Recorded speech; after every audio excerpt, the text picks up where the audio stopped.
नेतृत्व करता है और पुजारियों के मान सम्मान की सुरक्षा के लिए अग्रणी रहा है। पिछले दिनों प्रभु श्री राम के अयोध्या में प्राण प्रतिष्ठा समारोह में पुजारियों का निमंत्रण का मानपत्र पुजारी महासंघ के राष्ट्रीय अध्यक्ष महेश पुजारी ने माननीय प्रधानमंत्री महोदय नरेंद्र मोदी जी, मध्य प्रदेश के मुख्यमंत्री महोदय माननीय मोहन यादव जी, उत्तर प्रदेश के मुख्यमंत्री माननीय योगी आदित्यनाथ जी के और श्री राम जन्मभूमि तीर्थ क्षेत्र ट्रस्ट के महासचिव श्री चंपत राय जी को भेजा था। पुजारी महासंघ के राष्ट्रीय अध्यक्ष महेश पुजारी एवं पुजारी महासंघ के प्रदेश सचिव रुपेश मेहता ने यह बताते हुए कहा कि हमें ज्ञात हुआ है कि पुजारी महासंघ के मांग पत्र के आधार पर अयोध्या में प्रभु श्री राम की प्राण प्रतिष्ठा समारोह में देश के प्रमुख मंदिरों के पुजारियों को निमंत्रण मिला है। यह बहुत ही गर्व और प्रतिष्ठा का विषय है और यह पुजारियों के लिए मान सम्मान की बात है कि देश के इतने बड़े आयोजन में पुजारियों को उचित स्थान और निमंत्रण मिला है। अखिल भारतीय पुजारी महासंघ माननीय प्रधानमंत्री महोदय, मध्य प्रदेश के मुख्यमंत्री महोदय, उत्तर प्रदेश के मुख्यमंत्री महोदय, ट्रस्ट के महासचिव श्री चंपत राय जी का आभार व्यक्त करता है और साधुवाद देता है कि इसी प्रकार पुजारियों के मान सम्मान की रक्षा होती रहेगी। साथ ही आशा करता है कि सरकारी पुजारियों की अपेक्षा परंपरागत पुजारियों को आगामी आयोजनों में आमंत्रित किया जाएगा। साथ ही देश और प्रदेश के पुजारियों से आह्वान करता है कि 22 जनवरी को अपने अपने मंदिरों को साफ और स्वच्छता रखते, आकर्षक विद्युत सज्जा, रंगोली, गीत, रामधुन करते हुए बड़ी धूमधाम से राम जी की प्राण प्रतिष्ठा का महोत्सव मनाया जाए। अभी हमें ज्ञात हुआ है कि हमने जो मांग की थी प्रधानमंत्री जी से, मुख्यमंत्री जी मध्य प्रदेश से, और जो पत्र भेजे थे हमने सभी को, कहीं न कहीं उस पत्र के ऊपर संज्ञान हुआ है और प्रधानमंत्री जी का हम इस और हमारे मध्य प्रदेश के मुख्यमंत्री जी का आभार व्यक्त करते हैं और साधुवाद भी देते हैं कि देश के 12 ज्योतिर्लिंग के पुजारियों को कहीं नहीं आमंत्रित किया जा रहा है।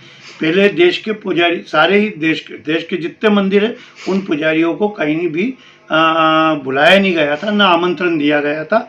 इसलिए केवल साधु को दिया गया था, साधु संतों को दिया गया था।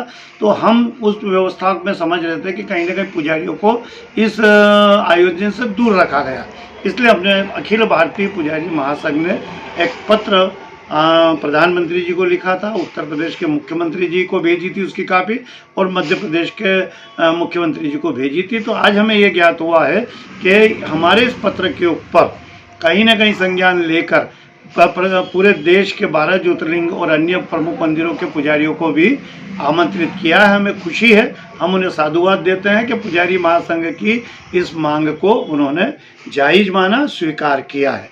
जो पुजारी वहाँ जा रहे हैं वो परंपरागत भी है और कुछ शासकीय तौर पे शासकीय नौकर है। लेकिन हमारा एक और हमारी आपके माध्यम से ये रहेगी कि जब भी देश में ऐसे कार्यक्रम हो जो शासकीय तनख्वाह वेतन के हो, उनको ना बुलाते हुए वह परंपरागत पुजारियों को ही आमंत्रित किया जाए, जिससे उनका मान सम्मान बना रहे। ये भी हमारी अगली मांग उनसे रहेगी। हम साधुवाद देते हैं। हम यहाँ प्रदेश के अंदर सारे पुजारी अपने अपने स्तर पे मंदिरों में इस उत्सव को जो अयोध्या में होने जा रही प्राण प्रतिष्ठा, इसको हम मना रहे हैं और बड़े भव्य आयोजन को हम मनाएंगे। पुनः मैं आपके माध्यम से उन्हें साधुवाद देता हूँ, बधाई देता हूँ और आभार व्यक्त करता हूँ कि पुजारी की जिस मांग के ऊपर उन्होंने संज्ञान लिया उसके लिए वो साधुवाद के पात्र है। उज्जैन विश्व प्रसिद्ध बाबा महाकालेश्वर का भोग लगा हुआ लड्डू प्रसाद अवध की नगरी में प्रभु श्री राम की प्राण प्रतिष्ठा में आए हुए लाखों भक्तों का होगा मोह मीठा करने के लिए उज्जैन से अयोध्या जाने को तैयार है।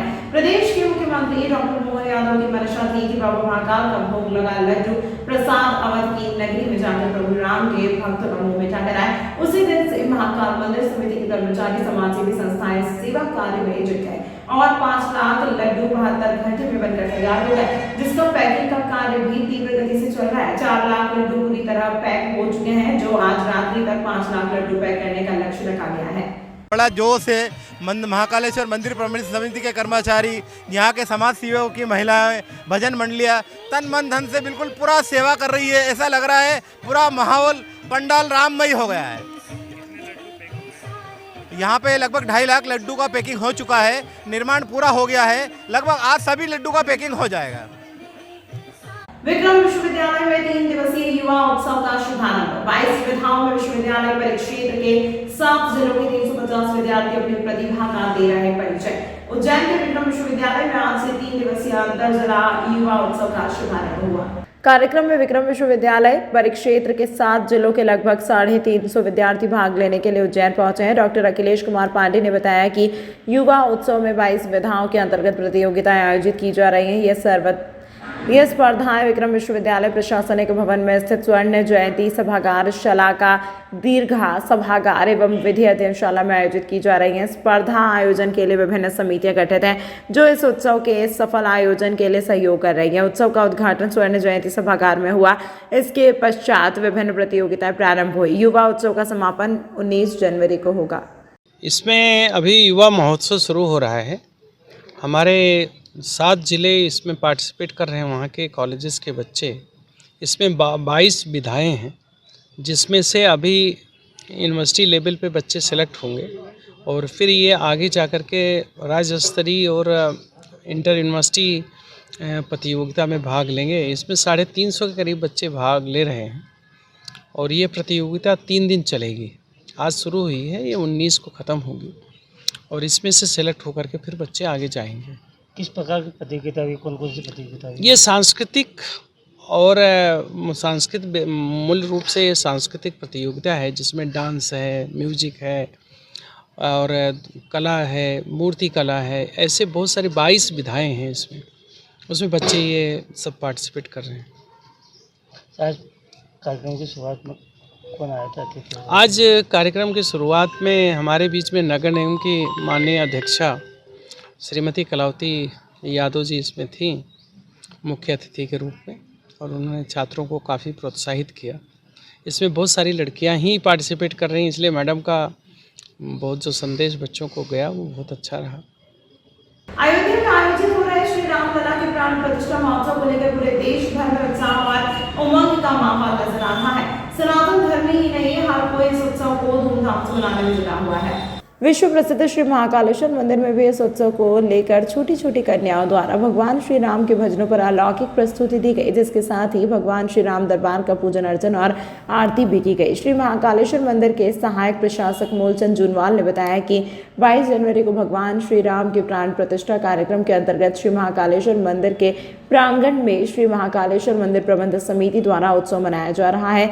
इसमें बुधवार शाम को उज्जैन की संस्थान निनाद नृत्य अकादमी की बालिकाओं द्वारा राम भजनों व हनुमान चालीसा पर नृत्य प्रस्तुति दी गई। इस दौरान मंदिर प्रबंधक समिति सदस्य राजेंद्र शर्मा, गुरुजी राम पुजारी, संस्थान निदेशक श्रीमती पलक पटवर्धन, सहायक प्रशासक मूलचंद जुनवाल, आर के तिवारी, धर्म प्रेमी जनता आदि उपस्थित थे।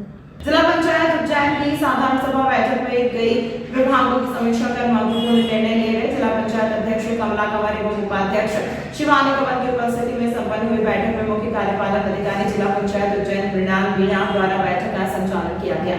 बैठक के प्रमुख बिंदु में प्रधानमंत्री ग्रामीण सड़क लोक स्वास्थ्य यांत्रिकी विभाग, ग्रामीण यांत्रिकी विभाग, स्वास्थ्य विभाग, मनरेगा, आजीविका मिशन एवं जिला पंचायत में संचालित योजनाओं की समीक्षा और चर्चा की गई।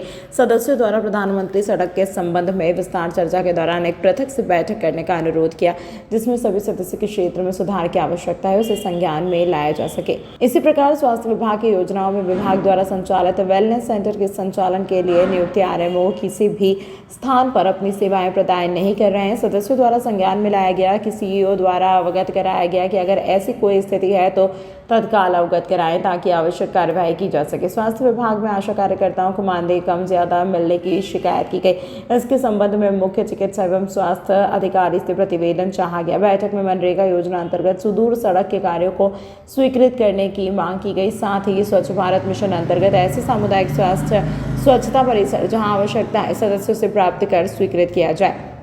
शासकीय स्कूलों में संचालित प्रधानमंत्री पोषण आहार योजना मिड डे मील अंतर्गत राशि की जानकारी एवं गुणवत्ता संबंधित परीक्षण करने के निर्देश दिए गए। पॉइंट्स तो क्या निर्णय हुआ है? आज जिला पंचायत की साधारण सभा की मीटिंग का आयोजन था, जिसमें मुख्य रूप से प्रधानमंत्री ग्राम सड़कों के संदर्भ में सभी सामान्य सदस्यों ने चर्चा करी और संधारण के लिए नवीन सड़कों के संदर्भ में, और मुख्य रूप से हमने स्वास्थ्य सेवा पे बहुत ज़्यादा फोकस किया। और चूँकि हमारे माननीय मुख्यमंत्री जी का भी निर्देश है कि सुशासन के साथ काम होना चाहिए, तो हमने उसी भावना के साथ हमारे अधिकारियों से चर्चा करी कि सुशासन का संदेश गांव के हर ग्रामीण जन तक पहुंचना चाहिए। और चूँकि जिला पंचायत सबसे महत्वपूर्ण कड़ी होती है शासकीय योजनाओं को ग्राम जन तक, गाँवों तक पहुँचाने के लिए, तो आज हमने स्वास्थ्य योजना के अंतर्गत जो शासन ने wellness and aware centre, health care centre के नाम से जो जगह जगह बिल्डिंग बनाई है, तकरीबन जिले के अंदर 200 से ऊपर बिल्डिंगें शासन ने बनाई है। वहाँ पर उन्हें 40,000 के लगभग प्रतिमाह तनख्वाह से CH ओमो करके अधिकारी, डॉक्टर रेंज का अधिकारी वहाँ पे नियुक्त करा है, जिनमें बहुत ज़्यादा गंभीर अनियमितता और लापरवाही पाई गई है। तो इस पर हमने ध्यान आकर्षित करके कुछ जानकारी मांगी है, उससे स्वास्थ्य सेवा में सुधार होगा। इस उम्मीद से हमने और कुछ ग्राम पंचायत की बहुत सारी ग्रामीण के PH संबंधी समस्याएं वगैरह थी, इन सब पे भी हमने ध्यान आकर्षण करा है, तो ताकि मूलभूत समस्या अब चुनाव चूँकि अब खत्म हो चुके हैं, 1 साल हो गया जनप्रतिनिधियों को चुनाव जीते, 4 साल जनता के बीच में काम करना, इसी उद्देश्य से सब जिला परिषद साथियों ने आज साधारण सभा की बैठक में विभिन्न मुद्दों पर चर्चा करी है। जनहितकारी मुद्दों पर, लोक कल्याणकारी योजनाओं पर चर्चा हुई है। उज्जैन नगर निगम संचालित करेगा श्वान आहार वाहन। शहर में और कॉलोनियों में श्वान के आहार के लिए नगर निगम आगे आया है। इसके लिए श्वान आहार वाहन का संचालन किया जाएगा। इसके लिए निगम द्वारा पृथक से वाहन का निर्माण किया गया है, जो कि वार्डों से श्वान के लिए रोटी बिस्किट का संग्रह करेगा। साथ ही संग्रहित आहार को श्वान के लिए उपलब्ध करवाया जाएगा। महापौर श्री मुकेश विद्वान द्वारा नगर निगम वर्कशॉप विभाग द्वारा बनाए गए वाहन का अवलोकन किया गया। सनातन धर्म में और हिंदू धर्म में भी हम बात करते हैं कि पहली रोटी हम गौ माता के लिए निकालते हैं और आखिरी रोटी हम स्वांग के लिए निकालते हैं। अभी विगत दिनों से हमारे नगर में स्वांगों को लेकर के बहुत सारी समस्याएं हो रही हैं, जिसका मुख्य कारण हमने बैठक करके जानकारी लेकर के जानकारी में आया कि जब कुत्तों को भोजन नहीं मिलता है, अगर भूखे रहने के कारण वो ज़्यादा क्रोधित हो जाते हैं और भूखते लोगों को परेशान करते हैं। तो हमने नगर पालिका निगम के माध्यम से एक वाहन बनाया है। इस वाहन के माध्यम से हम स्वांगों के लिए आहार एकत्रित करेंगे और आहार एकत्रित करने के बाद उनको बांटा जाएगा। इसी व्यवस्था में कर रहे हैं। इसी प्रकार से हम गौ माता के लिए भी एक वाहन चला रहे हैं। इसी दोनों व्यवस्था को लेकर के नगर पालिका निगम कार्य। तमाम महत्वपूर्ण खबरों के लिए देखते रहिए MP फास्ट न्यूज़।